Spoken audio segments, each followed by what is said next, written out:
Pakikuha na yung mga gamit. Papa, sir.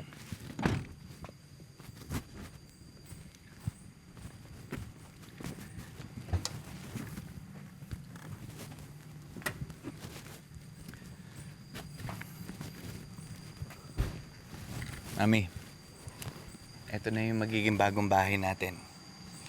At sila yung mga bagong tutulong sa pag-alaga sa'yo. Salamat, anak. Pakialala yun na yan, Mami. Ay, mga gamit. Pasok mo na sa loob.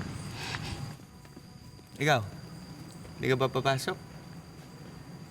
Sunod ako. Gusto ko lang ipagmayabang yung bago kong cellphone kay Christine.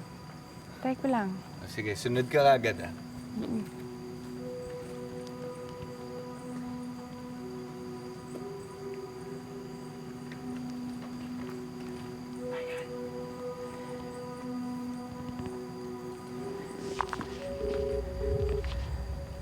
Sino to? Anton, Hayop ka! Niloko mo ako!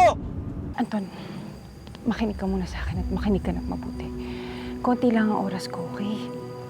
Nasaan ka? Nandito na ako sa Manila, kasama ni Brendan. Natakas na niya yung nanay niya.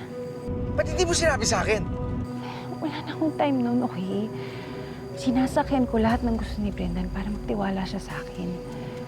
Anton, lahat to ginagawa ko para matupad yung plano natin. Talaga. Paano ako makasiguro na hindi mo ako niloloko, ha? Tatawagan pa kita kung wala akong pakialam sa plano natin. Buti na lang nga, memorize ko pa yung number mo eh. Tinapon ng gago yung cellphone ko. Maynila. Ginamit ko yung emergency contact natin para makarating ako dito. Okay, good. Magkita tayo bukas. Tatawagan kita ulit kung saan. Rhea, siguraduhin mo na hindi mo ako lolokohin ulit, ha? Hindi kita niloloko, Anton. I-explain ko lahat sa'yo para hindi ka na magduda sa akin.